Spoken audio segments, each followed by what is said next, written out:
Right. We are going to be looking tonight, at least starting. I'm not sure if I'll get through all this tonight. The church in Laodicea, but before we get to Laodicea, this is the seventh of the seven churches of Asia that we've looked at. And so again, we started in Ephesus, and this is the way the letters in Revelation chapter 2 and 3, this is the way that they go.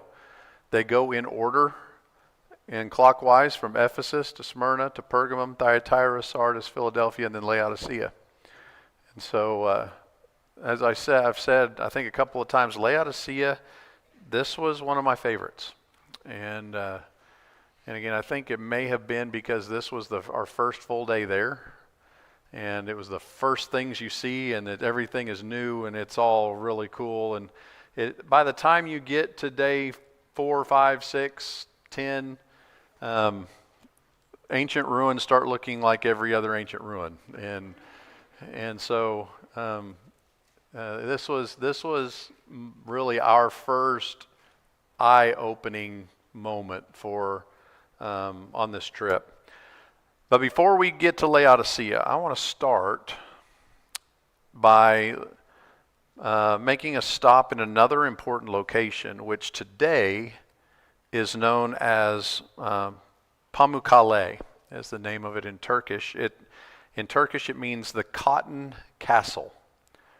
And this is the site of a New Testament city of Hierapolis. And Hierapolis, and you notice in this illustration here, this is what they believe it probably would have looked somewhat like back in the day. And we're going to see a lot of this here. There's amphitheater over here. This would have been like an arena, an athletic arena. But along here, as you're going to see in just a moment, these are snow white cliffs or hills, or look something like that. It is, as we're driving up, you see this from miles and miles and miles away. It is bright, bright white. And the reason for this, the site has been famous since ancient times for its thermal spring water. And as a matter of fact, if you go to the city today, the first thing that you see, like I said, from even a long distance, are all these white cliffs. And these are a natural formation called travertines. That this is up above, looking down the hill. So you can kind of get a different perspective of what this looks like. But above these hills like this is the ancient city of Hierapolis. And it would have been interesting to see what did this look like 2,000 years ago. That's thousands and thousands of years of minerals that have collected on the side of the hill due to the hot spring water. Yeah, it's not salt. They're all kinds of different minerals that, as the water flows over, it leaves them white, and it looks like snow. But these natural thermal springs, that's the water kind of flowing through one section of it. It leaves, it's actually limestone. It's a limestone deposit that's left there on the rocks. And so this has left centuries and centuries and centuries of white layers, which give it the image of what the modern day city has come to be called, the Cotton Castle or the Cotton Fortress. And it is a very popular destination for tourists today, where they have taken and built into all this pools all along the side of it for you to be able to go in. And it's been known, again, going back to ancient times, as a place where they were healing waters. And there are millions of people every year that come here to bathe and soak in the waters. And even the hotel that we stayed at nearby, the waters that are from that they get from the ground there near the hotel. They feed into pools, and there are all these baths that are around the area, so that you're able to take advantage of the thermal water. Since the establishment of Hierapolis, it was established originally about the 2nd century BC. This is kind of just an overlook of the entire, well, it's not even the entire site. But so the city was established about 200 years before Christ. And it was sought out by people from all over the Roman Empire to come and to soak in these healing waters. The archaeological site today is so impressive that it has several structures dating back beyond the Roman era, or at least into the Roman era. And this includes one of the most spectacular theaters that we saw in any of these places that we visited. It is one of the most well preserved. A lot of the theaters that you go to that have at least look like they're preserved, they have been restored. And so archaeologists have gone in, and wherever there's stones or things missing, they will create stones and things to go in its place to make it look. This is all natural. This is all original. And it's in incredible condition. You see there kind of in the middle, I'm going to zoom in a second, right here in the middle. If you remember, when I do lessons, when I talk specifically about the word euangelion, the word gospel, I focus on a passage. I start in Mark chapter 16, when Jesus tells the disciples to go into all the world and make disciples by preaching the gospel. And that word preaching is the word karux. And I spent a lot of time talking about that word karux, but for 20 some years I have drawn an illustration by hand of an amphitheater in ancient times. And I show that in the middle of the amphitheater, there were seats that were for the highest Roman official that was present at whatever event was going on. And so I've always drawn it, and I'd heard about it. That's why I used it. I'd never seen it with my own eyes until this amphitheater. And there's the seat.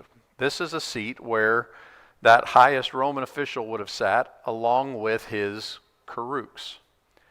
And so at the end of whatever it was, the drama, a play, it might have been a gladiatorial fight, this theater was used for gladiatorial fights. I think we looked at another theater, might have been Ephesus, where most of these seats originally would have gone all the way down to the bottom, and then over time they would come back and they would build these walls to separate the people from the warriors. If they had gladiatorial fights in theaters, they would always have these walls built up. And so it was one of the ways that they knew that was something that took place in that theater. So whatever the event was that was taking place, this Roman official, whenever it was over, they would ask him, is there anything that the people need to know? Is that you have a declaration of some kind that you would like to make known to everybody that's here? And so the Roman official might have been a governor, might have been a prefect, might have been, who knows who it would have been. He would lean over to his karux. Karux just is a spokesman, but they were highly trained. They were, it's a position of power, it's a position of prominence. He gets to sit in the best seat with whatever the Roman official is, and so he would lean over and he would speak his message. This is what I want to be said to all the people. then that Karux would stand up and he would turn to the people and he would repeat word for word everything that was just told to him. And the reason for that was, in their training, they were trained how to listen and remember. It didn't matter how long the speech was. They were trained to memorize it instantly and be able to speak word for word without changing a single word. Because if they did, there was a penalty that could even be as severe as death if they changed one word. And so the Karux stands up and without changing anything, declares what he was just told. Well, that's the word that Jesus uses in Matthew 16:15, to go into all the world and preach the gospel to all creation. Preach, Karux, the gospel. And so when people in the first century would have heard that, when the apostles heard Jesus say that to them the very first time, what they heard, when they heard the word Karux, they heard, repeat the message and don't change anything. There's a lot more meaning to that word and what they would have heard than what we hear when we just see the word preach. And so that was the beginning point of Jesus letting them know there is no other message. There's just one. The one that I'm giving to you. That's what you need to go out and repeat to everybody else, and don't change a thing. You see, we see the Apostle Paul, when we get to Galatians chapter 1, that's why he says to the church there, he says, I am amazed that you have so quickly deserted the gospel for another one, which he says is really not another one. And he goes on to say, but if anyone is to say anything different than, he says, even if we, the apostles, or even if an angel from heaven were to come and speak something different, then he is to be accursed. And so, again, it all goes back to that message. But this was that first, and that's why I climbed around the side to be able to get this picture. Those rocks, even though they're original, they're not exactly all firm and in position. They're a lot of them very loose. And but I was going to make sure that I got a good picture of that for illustration uses down the road. I don't have to draw it anymore. I got a good picture to use. So one of the things, though, that makes Hierapolis unique is a massive graveyard. When you walk into, well, you're walking in the outskirts of the city, actually. And so I'm walking from the west to the east. Well, it's actually looking back east, but or back west. But this is the road that led into the city. But on both sides, there are all kinds of tombs and vaults and sarcophagus. And I kind of went a little crazy with number of pictures, but this may be about 10% of the pictures that I took of this area, because there are all kinds of these. You're walking through this ancient, and these are dated back, some of these into 1st century BC, I believe. But it's just sarcophagus after sarcophagus after, and of course it depends on the wealth of each individual person. But in this area, the majority of people that lived in Hierapolis, as well as Laodicea, we're going to talk about later, were extremely wealthy communities. But it's just over and over. Now, most all of these tombs, are actually all of them, are empty. They have all been robbed over the millennia. They did all kinds of things to try to keep that from happening. They would put words and things. I don't know if you can see that on there. You can a little bit.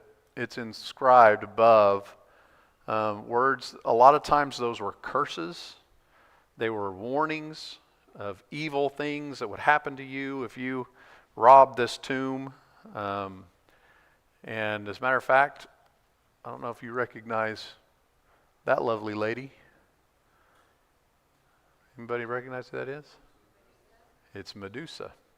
Is the goddess Medusa, who has hair made out of serpents, and if you were to look into her eyes, you would turn to stone, according to the traditions. But they would put things like that on the tombs to try to scare away tomb robbers. It's a reason why she's there. Nobody really worshipped Medusa, but they used her to try to ward off thieves. As you can see, this whole area, and I kind of wanted to put a lot of these pictures in here too, because I wanted you to see the land and the area around there. It's beautiful. It's a gorgeous location. More tombs. This was a big, massive one that obviously had multiple tombs on the inside of it. Big crypt, big vault. As you get to the end of that, so the tombs are all behind me. This is the gate on the west side of the city that's leading into the city. So this is the city gate. There originally would have been a wall that went all the way around the city, and this was one of the main gates into the city. Right next to the gate, so right here, this is the city gate. Right here, any idea what that might be? This is another tomb. It's an olive press. And so the olives would have been dumped into here, and then they would have been scooped. They would have set bowls, big, massive bowls, inside these circles. And as they're putting more olives in and they're stomping them out by foot, the olive oil then begins to spill out over the top of the buckets or the bowls, and it would then be caught in these troughs and run down, and they would have bowls sitting down here where that would fill up with the olive oil. And so a good old-fashioned first century olive press. Why is it next to a grave? Don't know. Probably space. It would have been right on the outside of the wall of the city. And so, I don't know. It's probably a convenient spot. Maybe it belonged to the person who was also buried in that tomb. Who knows? This is kind of interesting. We've already seen a couple of these in other cities. Ephesus, we saw one.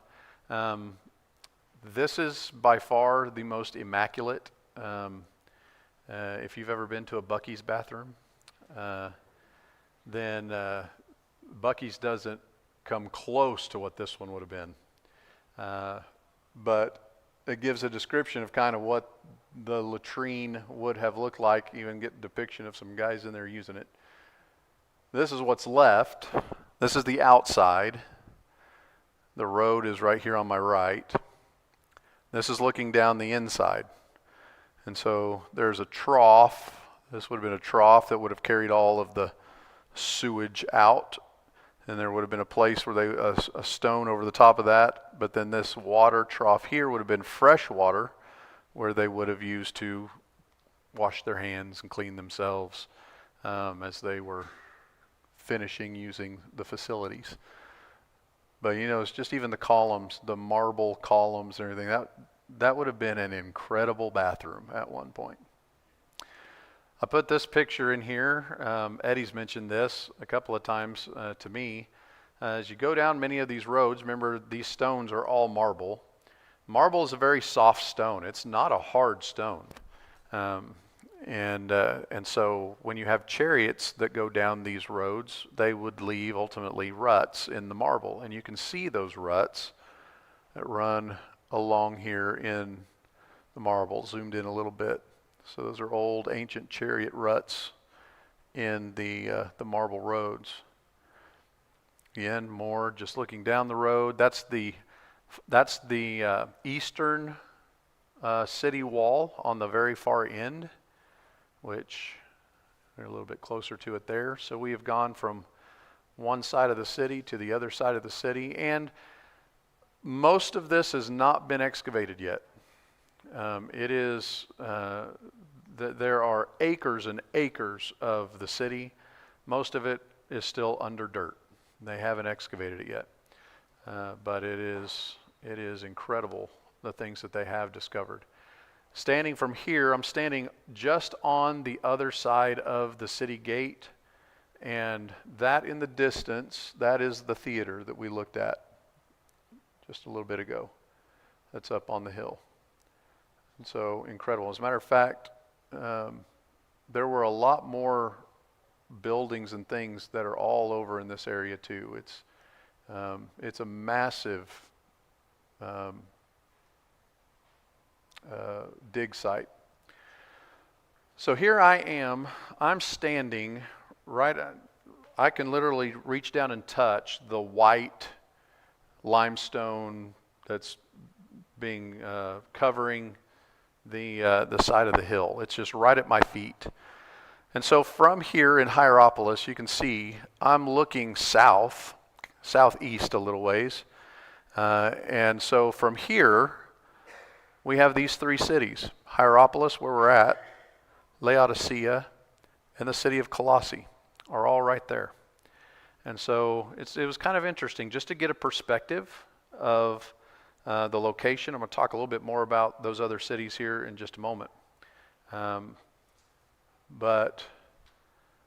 Let's move over to the city of Laodicea. So this is Laodicea. Again, massive site.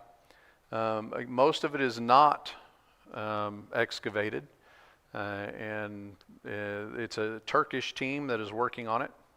But during Roman times, Laodicea was an extremely prosperous city, very, very rich city.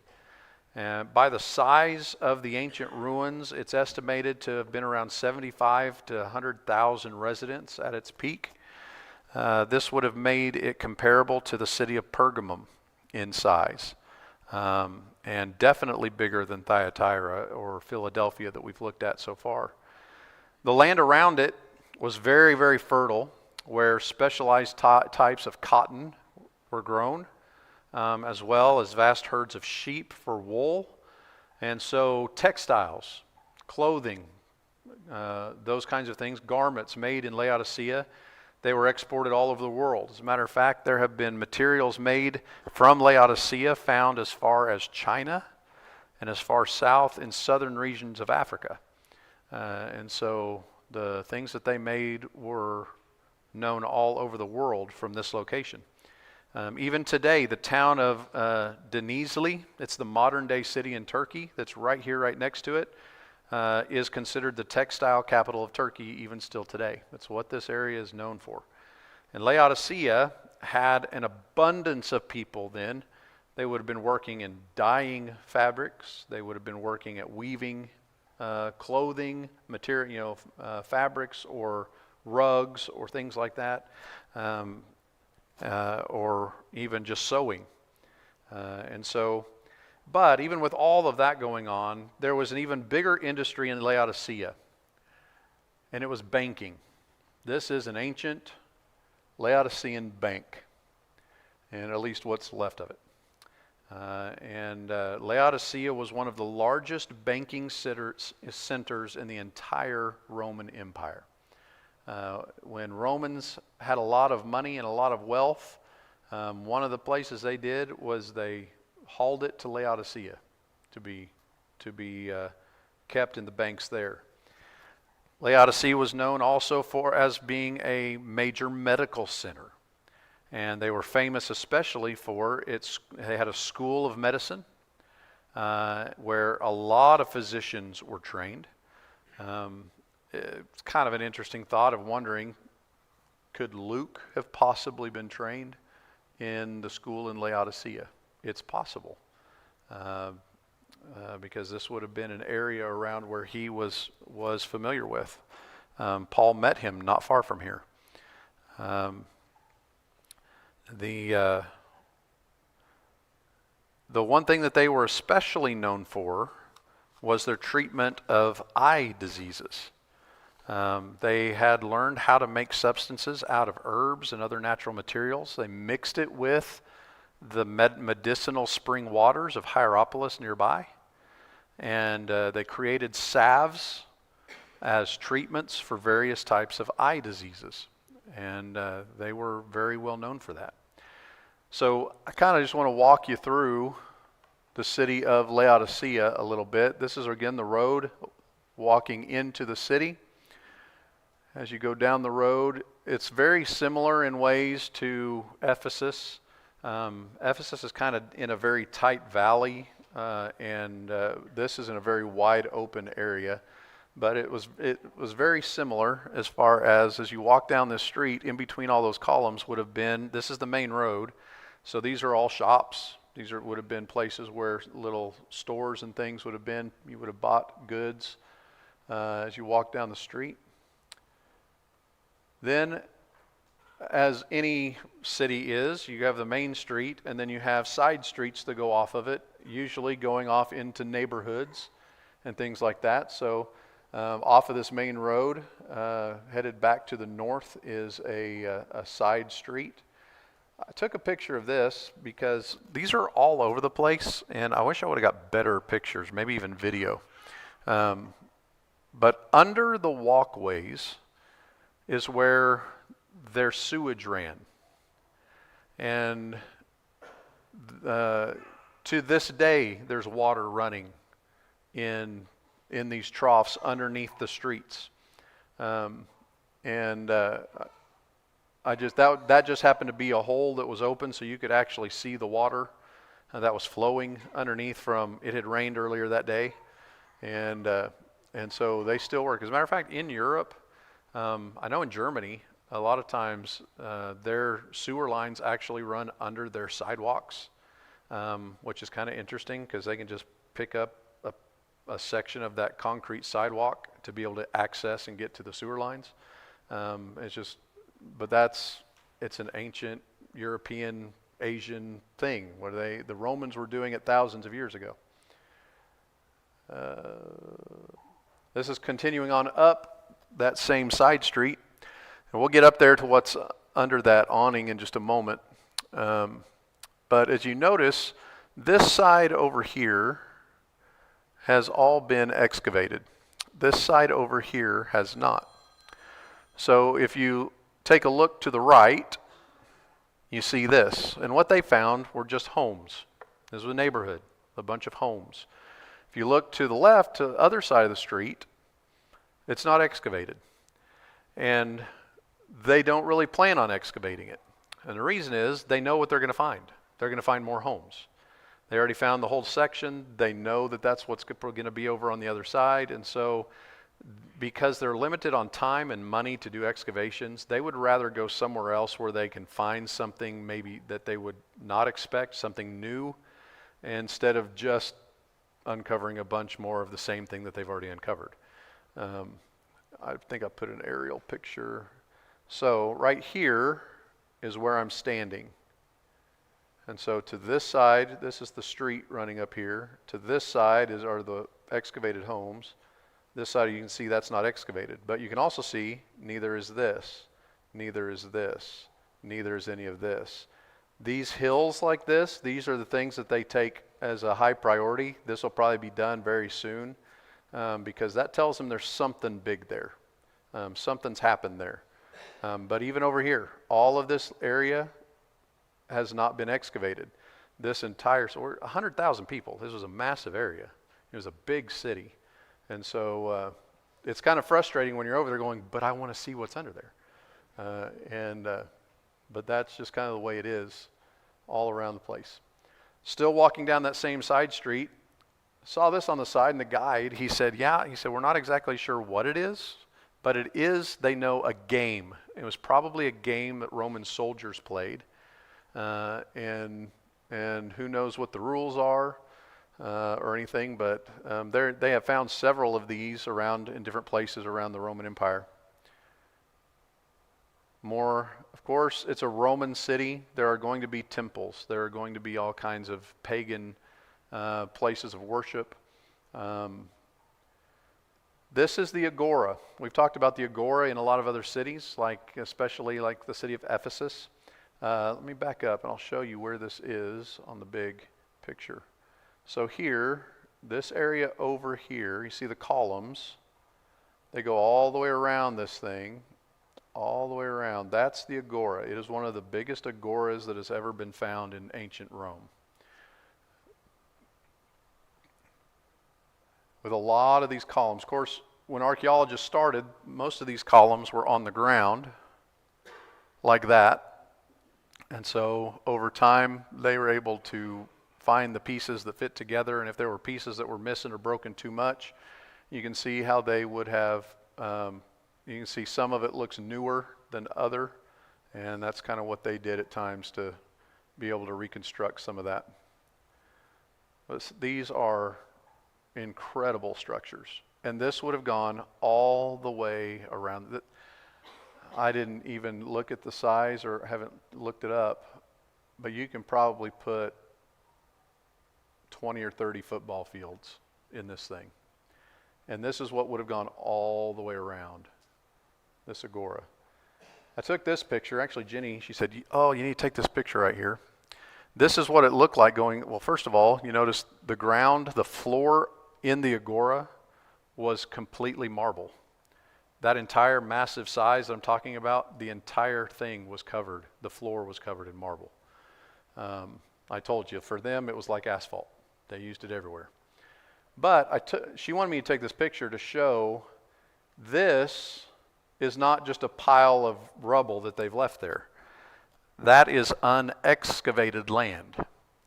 So that is how deep they have dug to get down to this level. And so it gives you just a perspective of kind of what they're doing to find what they're finding. So you can see even some of these columns, some of them may still have been standing at least partially. Even they would have been underground, most of them, many of them. But also notice these steps here, 3 steps. These also went all the way around this thing. And all along the way, you'd find little carvings like this, little symbols. Again, our guide said it's believed that these probably are also games. Roman soldiers standing around carve a little thing in the marble, and they would play games while they would be waiting or maybe even on duty. So just interesting, all the little graffiti and things over there. They didn't have paint, but they had knives. So graffiti over there, you end up finding things carved, which the cool thing about that is we still get to see it. Okay, the agora is the center, the city center. So this is where there would have been a lot of city buildings. The agora in Philadelphia, that's where the jail was. That's where the courthouse was. That's where there would have been temples to different gods, maybe a temple to an emperor, all in this area. This is where people came to, where they would have festivals, where they would have, it was just the city center. This is where everything went on in the agora. What's that? Kind of like a town square. Marketplace. Yeah, a lot of times the marketplace would have been along the outside edge, on the outside of the agora. And so a lot of this is but yeah, the one of the most popular places in the city. All right. Oh yes. Yeah, of course the Romans with their roads were incredible. So, all right, I'm going to pause here, it looks like. So we will finish looking at Laodicea, and then I was just right at a point of trying to start making the connection of what we see then with the letter that Jesus left for the church in Laodicea in Revelation chapter 3. And so if you want to, go ahead and jump into that. It's Revelation 3, beginning about verse 14. And we'll pick up there next week. And all of these things that I'm showing you, many of the things we're talking about, are going to be very important when it comes to what Jesus wrote in the letter. And so that's why we're spending a lot of time looking at a lot of this stuff. We'll pick up there next time.